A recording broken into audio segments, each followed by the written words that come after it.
गुरु श्री रमन महर्षि। क्रम, नियति और स्वतंत्र इच्छा शक्ति। पूर्व के कई धर्मों में क्रम सिद्धांत समान है।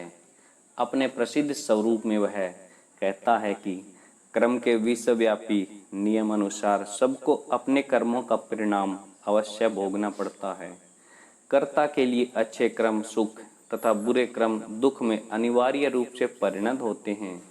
इस सिद्धांत को यह ऐसा भी कहता है कि क्रमफल का भोग वर्तमान जीवन में ही हो, यह आवश्यक नहीं है। उनको भविष्य के जन्मों में भी भोगा जा सकता है। इस कारण क्रम के कई विभाग किए जाते हैं। निम्नलिखित वर्गीकरण का श्री रमन अक्सर उपयोग करते थे और हिंदू धर्म के कई संप्रदायों में वह समान है। 1. संचित क्रम पूर्व जन्मों में किए गए कर्मों का ऋण रूप समूह है। 2. प्रारब्ध क्रम संचित कर्मों का वह भाग जिसे वर्तमान जीवन में अवश्य भुगतना पड़ता है, क्योंकि क्रम नियम मनुष्य की चेष्टाओं में क्रियाओं में अनिवार्यता सूचित करता है। प्रारब्ध को नियति भी कहा जाता है। 3. आगामी क्रम वर्तमान जीवन में किए जा रहे नए क्रम जिनको भविष्य के जीवन में ले जाया जाता है। श्री रमन क्रम नियम की प्रामाणिकता का स्वीकार करते थे, लेकिन साथ साथ कहते थे कि यह नियम तब तक अमल में रहता है जब तक मनुष्य स्वयं को आत्मा से ईश्वर से भिन्न मानता है। वे कहते हैं कि अज्ञान दशा में सब जीवों को पूर्व निर्धारित क्रियाओं एवं अनुभवों की श्रेणी से गुजरना पड़ता है, जो पूर्व कर्मों का तथा विचारों का परिणाम होते हैं। वे प्राय ऐसा भी कहते थे कि व्यक्ति के जीवन की प्रत्येक क्रिया एवं अनुभव उनके जन्म के समय निश्चित हो जाते हैं और उसे जो स्वतंत्रता प्राप्त है वह केवल इतनी कि वह अंतर्मुख होकर अकर्ता अभोक्ता आत्मा के ज्ञान को प्राप्त करके मुक्त हो जाए। एक बार मनुष्य आत्मा का अनुभव कर ले तो क्रम फल भोगने वाला कोई नहीं रहेगा और इसी कारण क्रम नियम का पूरा सिद्धांत व्यर्थ बन जाएगा। श्री रमन क्रम नियम की ईश्वरीय इच्छा का प्रकट स्वरूप मानते थे। वे कहते कि आत्म साक्षात्कार के पूर्व ईश्वर प्रत्येक जीव की नियति का नियंत्रण संचालन करता है।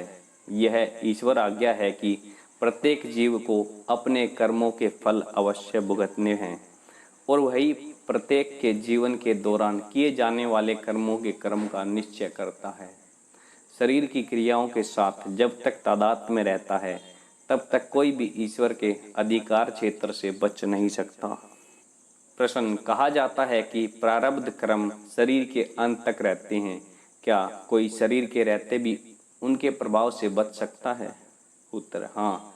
क्रम का आश्रयभूत कर्ता अहंकार जो आत्मा तथा शरीर के बीच में उत्पन्न हो गया है, वह अपने उद्गम स्थान से लुप्त होकर अपना अलग अस्तित्व मिटा दे तो उसके आधार पर ही रहने वाले क्रम कैसे रह सकते हैं? प्रश्न कहा जाता है कि प्रारब्ध क्रम पूर्व जन्मों में इकट्ठे किए गए संचित कर्मों का छोटा सा भाग है, क्या यह सच है? उत्तर मनुष्य ने अपने पूर्व जन्मों में कई कर्म किए हो सकते हैं। इनमें से कुछ कर्मों को इस जीवन के लिए चुना जाता है जिनका फल उसे वर्तमान जन्म में भुगतना पड़ता है। यह प्रक्रिया स्लाइड शो जैसी है, जिसमें प्रक्षेपण करने वाला कुछ स्लाइडों का एक प्रदर्शन के लिए चयन करता है और शेष को दूसरे प्रदर्शन के लिए सुरक्षित रखता है। ये सारे संचित क्रम आत्मज्ञान से नष्ट किए जा सकते हैं। विभिन्न क्रम स्लाइडें हैं क्योंकि ये क्रम भूतकाल के अनुभवों का परिणाम है और मन प्रक्षेप के अंतर है जिसका नाश कर देने पर आगे के प्रतिबिंब नहीं पड़ेंगे, अर्थात आगामी जन्म मरण नहीं होंगे। प्रश्न प्रक्षेपण करने वाला कौन है? किस व्यवस्था के अनुसार वह संचित कर्मों का छोटा सा भाग पसंद करता है और निश्चित करता है कि इन प्रारब्ध कर्मों का फल भोगना पड़ेगा? उत्तर व्यक्तिक जीवों को अपने कर्म भोगने पड़ते हैं, लेकिन ईश्वर इस हेतु का श्रेष्ठ तरीके से पूरे होने की व्यवस्था करता है। वह उनमें कुछ जोड़ता या कम नहीं करता। मनुष्य के चित्त का अर्ध चेतन भाग अच्छे बुरे कर्मों का भंडार है। यह संग्रह स्थान है। इस भंडार में से ईश्वर तत्काल के लिए प्रत्येक जीव का आध्यात्मिक विकास संपादित हो सके ऐसे श्रेष्ठ तरीके से कुछ कर्मों को पसंद करता है, चाहे वे सुखद हो या दुखद। इस प्रकार यहाँ मनस्विता का कोई स्थान नहीं है। प्रश्न, उपदेश सार में आपने कहा है कि कर्ता की आज्ञा से कर्म अपना फल देते हैं। क्या इसका यह अर्थ है कि हमें कर्म फल सिर्फ इसलिए भुगतना पड़ता है कि ऐसी ईश्वर की इच्छा है? उत्तर, इस श्लोक में कर्ता का अर्थ ईश्वर है। वह प्रत्येक जीव को उसके कर्मानुसार फल देता है। इसका यह अर्थ है कि वह व्यक्त ब्रह्म है। सच्चा ब्रह्म अव्यक्त एवं निष्पन्द है। व्यक्त ब्रह्म ही ईश्वर कहा जाता है। वह प्रत्येक को उसके कर्म के अनुसार फल देता है। इसका ऐसा अर्थ है कि ईश्वर केवल मध्यस्थ है जो श्रम के अनुसार पारिश्रमिक देता है, बस इतना ही है। ईश्वर की शक्ति के सिवा कर्म हो ही नहीं सकता। इस कारण कर्म को जड़ कहा गया है। प्रश्न, वर्तमान अनुभव अतीत कर्मों का फल है। यदि हम पहले ही की हुई गलती जान सके तो उसे सुधार सकते हैं। उत्तर, यदि एक गलती को सुधारा जाए तो भी पूर्व जन्मों के असंख्य संचित कर्म शेष रहते हैं जो आपको अनेक जन्म दे सकते हैं। इसलिए यह पद्धति ठीक नहीं है। आप जितना ही किसी पौधे की अनिश्चित शाखाओं को काटते जाएंगे उतना ही वह अधिक शक्ति से बढ़ता चला जाएगा। आपके कर्मों में जितना ही सुधार करेंगे वे अधिक संचित होते जाते हैं। कर्मों के मूल को ढूंढकर उसे काट दीजिए। प्रश्न, क्या कर्म सिद्धांत का ऐसा अर्थ है कि विषय क्रिया प्रतिक्रिया का परिणाम है? यदि ऐसा है तो यह क्रिया प्रतिक्रिया किसकी है? उत्तर, साक्षात्कार होने तक कर्म अर्थात क्रिया प्रतिक्रिया रहते हैं। आत्म साक्षात्कार के पश्चात न कर्म रहेगा और न विश्व। प्रश्न, यदि मैं शरीर नहीं हूँ तो मैं अपने भले बुरे कर्मों के लिए जिम्मेवार क्यों हूँ? प्रश्न, क्या कर्म सिद्धांत का ऐसा अर्थ है कि विश्व क्रिया प्रतिक्रिया का परिणाम है? यदि ऐसा है तो यह क्रिया प्रतिक्रिया किसकी है? उत्तर, साक्षात्कार होने तक कर्म अर्थात क्रिया प्रतिक्रिया रहते हैं। आत्म साक्षात्कार के पश्चात न कर्म रहेगा और न विश्व। प्रश्न, यदि मैं शरीर नहीं हूँ तो मैं अपने भले बुरे कर्मों के लिए जिम्मेवार क्यों हूँ? उत्तर, यदि आप शरीर नहीं हैं और आपको मैं करता नहीं हूँ ऐसा दृढ़ निश्चय हो जाए तो आपके अच्छे बुरे कर्मों का असर आप पर नहीं पड़ेगा। शरीर जिन कर्मों को करता है उनको आप मैं यह कहता हूँ, मैं यह करता हूँ, मैंने वह किया ऐसा क्यों सोचते हैं और कहते हैं? जब तक आप इस प्रकार अपने आप का शरीर से तादात्म्य करते हैं तब तक आप पर आपके कर्मों का प्रभाव पड़ता है। अर्थात जब तक आप आपको शरीर के साथ एक रूप मानते हैं तब तक आप अच्छे बुरे कर्मों का संचय करते रहते हैं। प्रश्न, लेकिन चूंकि मैं शरीर नहीं हूँ, वस्तुतः मैं अच्छे बुरे कर्मों के परिणाम के लिए जिम्मेवार नहीं हूँ। उत्तर, यदि आप जिम्मेवार नहीं हैं तो इसकी चिंता क्यों करते हैं? प्रश्न, कुछ ग्रंथों में कहा गया है कि मनुष्य का पुरुषार्थ सारे सामर्थ्यों का उत्पत्ति स्थान है और इससे वह कर्म से पर हो सकता है। अन्य ग्रंथों में लिखा है कि यह सब ईश्वर के अनुग्रह पर निर्भर है। इस प्रकार का यह स्पष्ट नहीं है कि इसमें सत्य क्या है। उत्तर, हाँ, तत्व चिंतन की कुछ प्रणालियाँ ऐसी कहती हैं कि पूर्व जन्मों के कर्मों से स्वतंत्र कोई ईश्वर नहीं है। वर्तमान में शास्त्र के अनुसार किए गए कर्म पुरुषार्थ कहे जाते हैं। पूर्व के और वर्तमान के इन कर्मों में दो भेड़ियों की तरह युद्ध होता है और जो कमजोर होता है वह नष्ट हो जाता है। इसलिए मनुष्य को प्रबल पुरुषार्थ करना चाहिए, ऐसा ये लोग कहते हैं। यदि आप इनसे पूछें कि कर्म का मूल क्या है तो वे कहेंगे कि ऐसा प्रश्न नहीं पूछना चाहिए, क्योंकि वह बीज और अंकुर की प्रथमता के प्रश्न की तरह अस्मादेय है, सनातन प्रश्न है। इस प्रकार की चर्चाएं केवल तर्क हैं जो कभी भी अंतिम सत्य तक नहीं पहुंच सकते। इसलिए मैं कहता हूं कि पहले ढूंढ निकालिए कि आप कौन हैं। यदि मनुष्य पूछे मैं कौन हूँ तथा यह संसार दोष मुझे कैसे प्राप्त हुआ, तो मैं लुप्त हो जाएगा और उसकी जगह आत्मा प्रकट होगा। यदि मनुष्य यह आत्म अनुसंधान योग्य पद्धति से करता है तो संसार दोष निवृत्त होता है और शांति की प्राप्ति होती है। प्राप्त होगा कहना ठीक भी नहीं है, आत्मा जैसा है वैसा ही रहता है।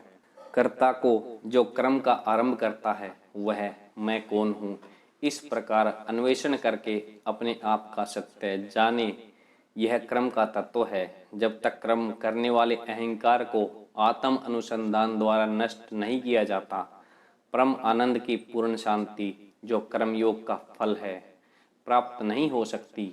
प्रश्न, लोग अपने बुरे कर्मों के फल को जप तप इत्यादि से नष्ट कर सकते हैं या उन्हें उनके परिणाम अवश्य भुगतने पड़ते हैं? उत्तर, यदि मैं जप करता हूँ ऐसा भाव न हो तो उसके बुरे कर्मों का लेप उसे नहीं होगा। यदि मैं जप करता हूँ ऐसा ख्याल मौजूद है तो बुरे कर्मों का परिणाम भी रहेगा। प्रश्न, क्या पुण्य पाप को नष्ट नहीं कर सकता? उत्तर, जब तक मैं करता हूँ ऐसा भाव रहता है तब तक मनुष्य को अपने कर्मों का परिणाम अवश्य भुगतना पड़ता है, चाहे वे अच्छे हों या बुरे। एक कर्म को दूसरा कर्म कैसे काट सकता है? जब मैं करता हूँ ऐसा ख्याल नष्ट होता है तब मनुष्य को कुछ भी प्रभावित नहीं करता। लेकिन मनुष्य जब तक आत्म साक्षात्कार नहीं कर लेता, मैं करता हूँ ऐसा विचार कभी भी नष्ट नहीं हो सकता। और जिसने आत्म साक्षात्कार कर लिया है उसे जब तप की क्या आवश्यकता है? प्रारब्ध बल से जीवन चलता है, लेकिन आत्मज्ञानी किसी वस्तु की इच्छा नहीं करता। प्रारब्ध क्रम 3 प्रकार का है, इच्छा, अनिच्छा और परेच्छा। आत्मज्ञानी के लिए इच्छा प्रारब्ध नहीं है, लेकिन शेष 2 अनिच्छा और परेच्छा रहते हैं। ज्ञानी सब कुछ सिर्फ दूसरों के लिए करता है। यदि उसे दूसरों के हित के लिए कुछ कार्य करने होते हैं तो वह करता है, परंतु इनके भी परिणाम से वह अस्पष्ट रहता है। ज्ञानी पुरुष से जो भी कर्म होते हैं इनसे उसे पुण्य तथा पाप नहीं लगता, लेकिन वह दुनिया में जिन्हें सबके द्वारा स्वीकृत योग्य कर्म माने जाते हैं उन्हीं को करते हैं, दूसरा कुछ नहीं करते। जो लोग इस सत्य को जानते हैं कि इस जीवन में उन्हें जो सुख या दुख अनुभव करना है वह उनके प्रारब्ध के अनुसार पूर्व निश्चित है, वे उन्हें क्या अनुभव करना पड़ेगा, इस प्रकार की चिंता से व्यथित या भयभीत नहीं होते। जानना चाहिए कि मनुष्य को जो भी अनुभव करना है वह उसे चाहे या न चाहे उस पर अवश्य लादा जाएगा। प्रश्न, ज्ञानी के लिए अब कोई क्रम नहीं है, अर्थात वह अपने कर्मों से बंधा हुआ नहीं है, फिर वह क्यों अपने शरीर में रहता है? उत्तर, कौन यह प्रश्न पूछता है, ज्ञानी या अज्ञानी? ज्ञानी क्या करता है और क्यों करता है, इसकी चिंता आप क्यों करते हैं? स्वयं को संभालिए, अपनी तलाश कीजिए। इस समय आप मानते हैं कि आप एक शरीर हैं, इस कारण सोचते हैं कि ज्ञानी को भी शरीर है। क्या ज्ञानी ऐसा कहता है कि उसका एक शरीर है? आपको वह शरीर वाला दिख सकता है एवं उस शरीर से दूसरों की तरह कर्म करता हुआ भी दिख सकता है, लेकिन वह स्वयं जानता है कि वह अशरीर है। जली हुई रस्सी रस्सी जैसी दिखती है, लेकिन वह किसी चीज को बांधने का काम नहीं कर सकती। ज्ञानी की स्थिति इस प्रकार की है, वह अन्य मनुष्यों को जैसा दिखता है, लेकिन वह केवल बाहरी दिखावा है। जब तक मनुष्य अपने आप का शरीर से तादात्म्य करता है, ये बातें समझना मुश्किल है। इस कारण ऐसे प्रश्नों के उत्तर में कभी कभी कहा जाता है कि ज्ञानी का शरीर प्रारब्ध वेग के रहने तक रहता है और प्रारब्ध क्षय होने पर नष्ट हो जाता है। इसके लिए धनुष से छूटे बाण का उदाहरण दिया जाता है कि जो लक्ष्य भेद होने तक गति में रहता है, लेकिन सत्य यह है कि ज्ञानी प्रारब्ध सहित सब कर्मों से पर है, वह शरीर एवं उसके कर्मों से बंधा नहीं है। उन महात्माओं के लिए प्रारब्ध का अणुमात्र भी शेष नहीं रहता, जो निरंतर अहमअस्मि रूप से प्रकाशित हो रहे हैं एवं विशाल भौतिक आकाश से पर हैं। अतएव सर्वव्यापक और अनंत चिदाकाश में सावधान होकर निवास करते हैं। स्वर्ग का अनुभव प्राप्त करने वाले यतियों के लिए नियति का अस्तित्व नहीं है। इस प्राचीन उक्ति का यही अर्थ है। प्रश्न, किसी योजना अथवा प्रयत्न के बिना ही कोई चीज मुझे मिले तो उसका उपभोग करने से बुरे परिणाम का सामना तो नहीं करना पड़ेगा? उत्तर, ऐसा नहीं है। प्रत्येक क्रम का परिणाम अवश्य होता है। यदि कोई वस्तु प्रारब्धवशात आपको मिले तो आप असहाय हैं। यदि आप इस प्रकार आई हुई चीज का पूर्ण अनासक्त भाव से और यह पुनः मुझे मिले या अधिक मिले ऐसी इच्छा किए बिना स्वीकार करें तो वह पुनर्जन्म देकर आपका नुकसान नहीं करेगी। इसके विरुद्ध यदि आप बड़ी आसक्ति से उसका उपभोग करें और स्वाभाविक रूप से अधिक की इच्छा रखें तो वह निश्चित रूप से आपके अधिक जन्मों का कारण बनेगी। प्रश्न, ज्योतिष शास्त्रानुसार ग्रहों के प्रभाव को ध्यान में रखकर आगामी घटनाओं के बारे में भविष्य कथन किया जाता है। क्या वह सत्य होता है? उत्तर, जब तक आप में अहम भाव विद्यमान है वह सत्य है। अहंकार नष्ट होने पर अस्त्य है। प्रश्न, क्या इसका मतलब यह है कि निरअहंकार महात्माओं के लिए ज्योतिष शास्त्र अस्त्य है? उत्तर, कौन शेष रहता है जो कहे वह सत्य नहीं है? दर्शन तभी होता है जब दृष्टा हो। निरअहंकार पुरुष देखते हुए भी दिखे तब भी वस्तुतः देखते नहीं होते। नियति पूर्व कर्मों का परिणाम है और उसका संबंध शरीर से है। शरीर अपनी अनुकूलता के अनुसार कर्म करे, उससे आपका क्या संबंध है? आप उस तरफ ध्यान क्यों देते हैं? यदि कोई घटना घटती है तो वह मनुष्य के पूर्व कर्मों का, ईश्वर इच्छा का एवं अन्य कारणों का परिणाम है। प्रश्न, वर्तमान पूर्व कर्मों का परिणाम माना जाता है। क्या वह हम वर्तमान में अपनी स्वतंत्र इच्छा शक्ति से पूर्व कर्म के से पर हो सकते हैं? उत्तर, देखिए कि वर्तमान क्या है। यदि आप ऐसा करेंगे तो आपको मालूम होगा कि वर्तमान में क्या प्रभावित होता है या भूत एवं भविष्य किसके लिए हैं। साथ साथ आप यह भी जान लेंगे कि नित्य विद्यमान तथा नित्य मुक्त तथा भूत भविष्य से एवं पूर्व कर्म के प्रभाव से अस्पृष्ट रहता है। प्रश्न, क्या स्वतंत्र इच्छा शक्ति का अस्तित्व है? उत्तर, वह किसकी है? जब तक कृत तत्व बुद्धि रहे तब तक भोग तथा व्यक्तिक इच्छा शक्ति का ख्याल रहता है। लेकिन यदि विचार के अभ्यास से कृत तत्व बुद्धि नष्ट हो जाए तब ईश्वर इच्छा कार्य करती है और घटनाक्रम का नियंत्रण करती है। आत्मज्ञान से नियति जीत ली जाती है। ज्ञान नियति एवं स्वतंत्र इच्छा शक्ति से पर है। प्रश्न, मैं समझ सकता हूँ कि मनुष्य के जीवन में जन्म, देश, राष्ट्रीयता, परिवार, व्यवसाय, विवाह, मृत्यु इत्यादि प्रमुख घटनाएं उसके पूर्व कर्मों से निर्धारित होती हैं। लेकिन क्या छोटी छोटी बातें भी नियति से निर्धारित होती हैं? उदाहरण के लिए मेरे हाथ में रहे हुए इस पंखे को जमीन पर रखता हूँ। क्या ऐसा हो सकता है कि इस विशेष दिवस पर, इस विशेष समय में इस पंखे को इस तरह जमीन पर रखूंगा इत्यादि बातें भी पूर्व निर्धारित थी? उत्तर, निश्चित रूप से शरीर जो भी करता है, जो भी अनुभव उसे होते हैं, वह सब उसके अस्तित्व में आने के समय ही निश्चित हो गया होता है। प्रश्न, तो मनुष्य की स्वतंत्रता एवं उसके कर्मों की जिम्मेवारी का क्या होता है? उत्तर, मनुष्य को सिर्फ एक स्वतंत्रता प्राप्त है, वह अंतर्मुख बनकर आत्मज्ञान प्राप्त करे और जो उसे अपने आप को शरीर से एक रूप न समझने के लिए समर्थ बनाएगा। प्रारब्ध से निर्धारित कर्म शरीर करेगा, लेकिन मनुष्य अपने आप का शरीर से तादात्म्य करके उसके कर्म से कर्मफल में आसक्त होकर बद्ध होने के लिए अथवा अनासक्त रहकर शरीर के कर्मों का साक्षी मात्र रहकर स्वयं को मुक्त अनुभव करने के लिए स्वतंत्र है। प्रश्न, तो स्वतंत्र इच्छा शक्ति केवल एक कल्पना है? उत्तर, स्वतंत्र इच्छा शक्ति का क्षेत्र व्यक्तित्व तक सीमित है। जब तक व्यक्तित्व मौजूद है स्वतंत्र इच्छा शक्ति भी रहेगी। सब धर्म ग्रंथ इस तथ्य पर आधारित हैं और वे स्वतंत्र इच्छा शक्ति को सही दिशा में मोड़ने की सलाह देते हैं। तलाश कीजिए कि स्वतंत्र इच्छा शक्ति तथा नियति किसके लिए है। अन्वेषण कीजिए कि वे कहाँ से पैदा होती हैं और उनके मूल उद्गम स्थान को प्राप्त करके वहीं रहिए। यदि आप इतना करें तो आप उन दोनों से पर हो जाएंगे। इन प्रश्नों की चर्चा का केवल यही हेतु है कि ये प्रश्न किससे होते हैं। तलाश कीजिए और शांति में रहिए।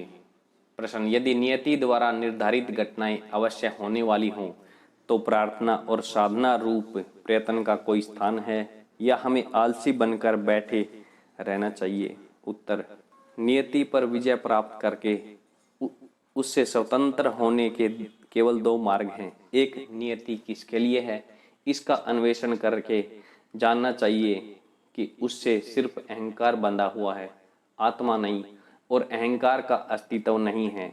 दो, ईश्वर के समक्ष पूर्ण आत्मसमर्पण द्वारा अहंकार का नाश कीजिए और स्वयं को असहाय जानकर निरंतर करते रहिए, हे नाथ, मैं नहीं, तू ही है। और इस तरह मैं तथा मेरे का ख्याल छोड़कर ईश्वर जो भी उसे ठीक लगे वह आपके साथ करे। उसे फरियाद किए बिना स्वीकार कीजिए। भक्त ईश्वर से यह या वह मांगता रहे तो वह पूर्ण शरणागति नहीं मानी जाती। सच्चा आत्मसमर्पण ईश्वर के प्रति सिर्फ ईश्वर के प्रेम के लिए है, मोक्ष के लिए भी नहीं। दूसरे शब्दों में, अहंकार का संपूर्ण उन्मूलन ही नियति को जीतने के लिए आवश्यक है।